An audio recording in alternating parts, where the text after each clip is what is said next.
Muslims believe the Quran to be the word of God as dictated to the Prophet Muhammad, while most Christians and Jews understand their holy texts to be authored by men inspired by God. This distinction means that critical analysis of the sacred texts, which has so enlightened Christian and Jewish thinking since the 16th century, becomes an extremely sensitive issue when it's applied to the Quran. And it doesn't help when those scholars who are making the attempt are largely Western non-Muslims. Can their studies really shed new light on the text and its origins?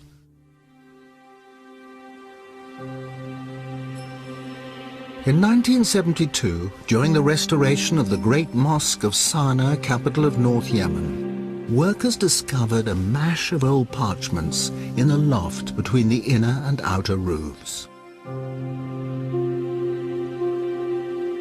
The entire load was stuffed into some 20 potato sacks, where it might have remained were it not for the arrival 7 years later of Dr. Geert Puin, a German scholar and Quranic expert.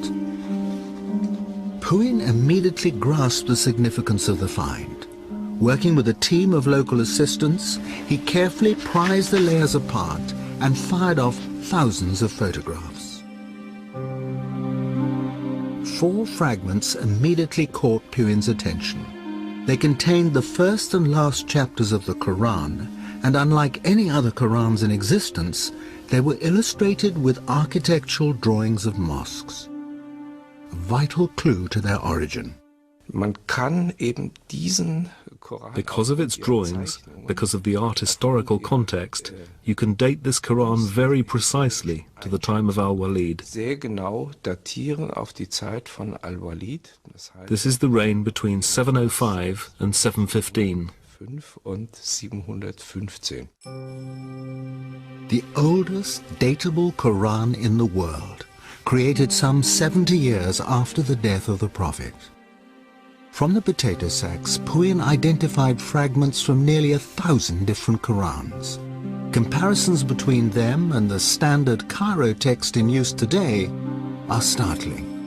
These early texts are written in a kind of shorthand with no vowel markings or distinguishing dots, which means that individual words can have up to 30 different meanings. Es ist tatsächlich so, dass man durch die schiere Existenz The sheer existence of so many different possible readings would suggest that this text wasn't passed down word for word. Der Text eben nicht wortwörtlich überliefert. The text isn't as stable as it seems in the Cairo version. In der Fassung von Kairo erscheint. There was another important discovery amongst the Sana'a fragments. The application of simple forensic techniques revealed earlier texts that had been washed off and overwritten.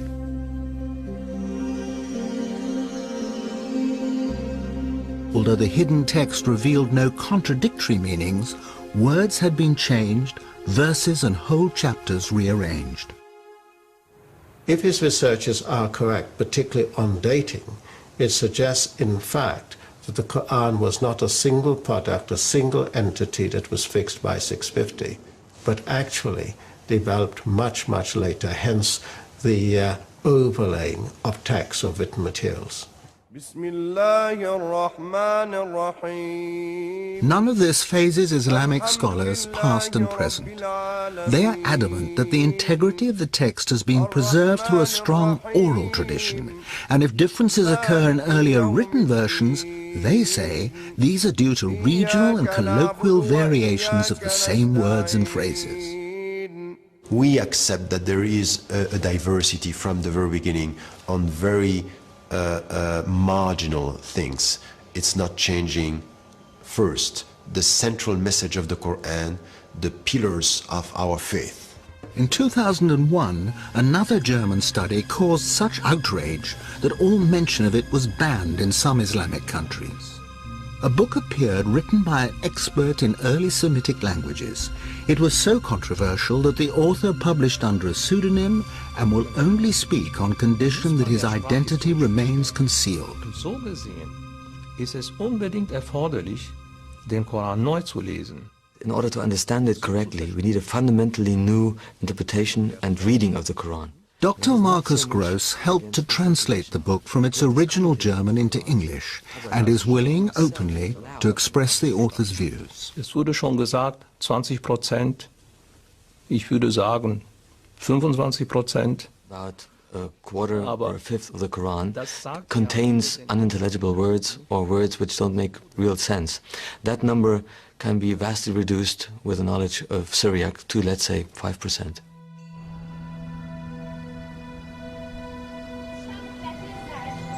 Syriac or Syrio-Aramaic had become one of the dominant languages of Christian liturgy by the 3rd century. Christ spoke Aramaic, and it can still be heard in remote Christian communities like this town of Malula in Syria.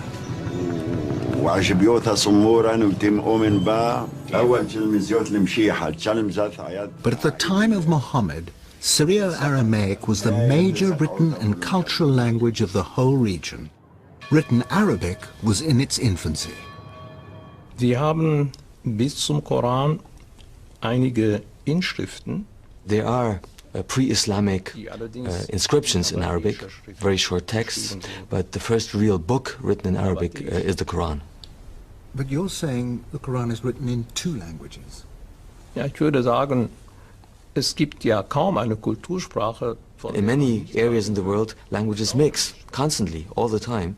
Denn to make it understandable to a speaker of English, you have to go back about 1,000 years. Imagine the Anglo-Saxon peasant talking to his master, who was a Norman and spoke a mixed language of French and an Anglo-Saxon. And you could only understand that mixed language with the knowledge of both. Muslim scholars of the past had the confidence to acknowledge foreign words in the Quran. In the 10th century, Al-Tabari, one of the most respected commentators, identified Hebrew, Latin, Greek, Persian, Abyssinian, and Syriac words. The difference, though, is that Luxembourg is claiming new meanings that have never been suggested before. How can one German professor challenge the collective judgment of more than 1 billion people, and on what basis? What method does he use? Ich bin natürlich bemüht, zunächst einmal eine arabische Lesung und eine arabische... Whenever I try to find a solution for an unclear passage, the first step is to try to find an overlooked meaning of an Arabic word which is not used today, but which can be found in old dictionaries, something that the commentators didn't consider. Only if that is not possible, I take into consideration the meaning of the root, of the corresponding root in Syriac, or a possible misreading. Misreading in this case means that undotted text was dotted wrongly. Then there's also the possibility that a Syriac letter was by mistake written within an Arabic text. Using these methods, Luxembourg examined some of the most obscure passages of the Quran. After Mary has given birth to Jesus, in the Arabic Quran, the archangel says to her, "Be not sad, your Lord has placed a little river beneath you." In Luxembourg's version, "Be not sad, your Lord has made your delivery legitimate." And there are other highly contentious examples. God's command to a skeptic in Arabic, "Look at your food and drink, look at your ass," becomes "Look at your condition and look at your overall state." At the end of the world, the earth steps forward in Arabic. In Syriac, the earth splits open. Plausible to some, but do any of these changes affect the central precepts of Islam? Or is Luxembourg just adding a little poetic color here and there? Was soziale Gepflogenheiten angeht, wie zum Beispiel... It's certainly not key precepts like the existence of God or afterlife, which is challenged by my interpretation, but many everyday customs. One example is the veil. The Quranic verse adduced to prove their position talked about humur, which had to be beaten on the pockets. The sentence was a bit obscure. It's usually rendered that it means cover your head and your cleavage. And if you have a look at the chador, the veil in Iran, for example, that's exactly what is covered. Aramäisch Gmar, dann verstehe ich ein Gürtel. But with my Syriac interpretation of the verse, my translation is, put your belt around your hips. And the belt was a sign of chastity, also especially used by monks. So that makes it much more meaningful. But Luxemburg's interpretation of paradise causes the greatest offense. In the Iranian city of Isfahan, there's a 17th century palace built to represent the gates of heaven. The cool greens of the gardens beyond express the longings of a desert people and are beautifully described in the Quran, along with flowing fountains and the favors of huris, usually understood as wide-eyed virgins. One commentary, but not the Quran, even specifies numbers, 72 for each righteous man. But that doesn't sit well with 7 verses of the Quran that promise the righteous eternal contentment with their wives. Luxemburg believes he has resolved his contradiction.